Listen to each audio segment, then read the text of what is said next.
Hi, good morning everyone. Welcome to my YouTube channel Aman Hacks. Today we are going to discuss about some basic topics and some basic chapters which are interconnected to each other in physics.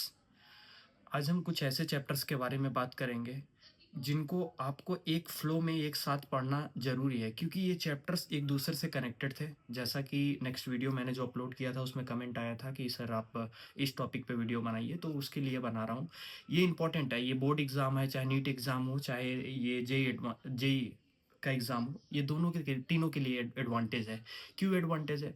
आप एक तरीके से समझो, आप 3 topic पढ़ रहे हो, 3 topic में अगर आपको 15 फ़ॉर्मूले पढ़ रहे हैं सेपरेटेड, ठीक है?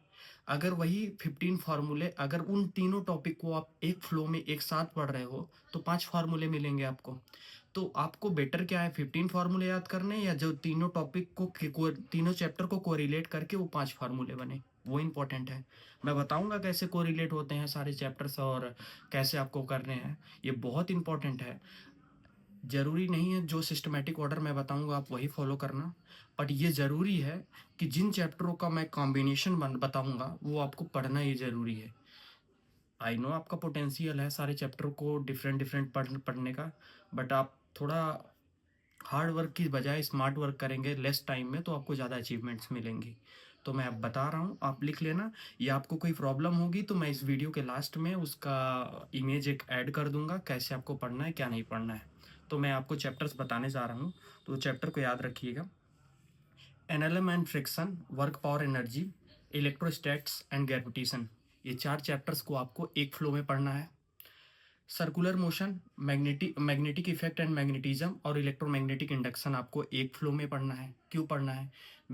Moving charge in magnetic field में सर्कुलर मोशन का कॉन्सेप्ट आता है, इलेक्ट्रोमैग्नेटिक इंडक्शन में भी मैग्नेटिज्म का कॉन्सेप्ट यूज होता है। तो इससे क्या होगा ना, जब आप तीनों चैप्टर एक साथ पढ़ोगे ना, तो कॉन्सेप्ट बहुत छोटा सा बन जाएगा। जब छोटा सा बन जाएगा ना, तो इंटरेस्ट भी आएगा और क्वेश्चंस भी बहुत अच्छे बनेंगे।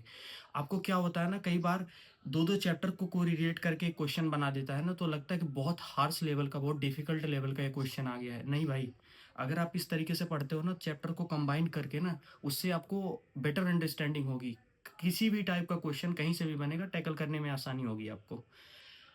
एसएचएम अल्टरनेटिव करंट आपको साथ में पढ़ना है। Wave motion and wave optics आपको साथ में पढ़ना है। इलेक्ट्रिक करंट कैपेसिटर आपको साथ में पढ़ना है। उसके साथ साथ हीट एनर्जी थ्योरम भी पढ़ लेने हैं आपको। System of particles, modern physics and semiconductor, system of particle, modern physics and semiconductor आपको साथ में पढ़ने हैं। अब ये हो गया 7 के चैप्टर जो आपको साथ में पढ़ने हैं, ग्रुप वाइज पढ़ने हैं।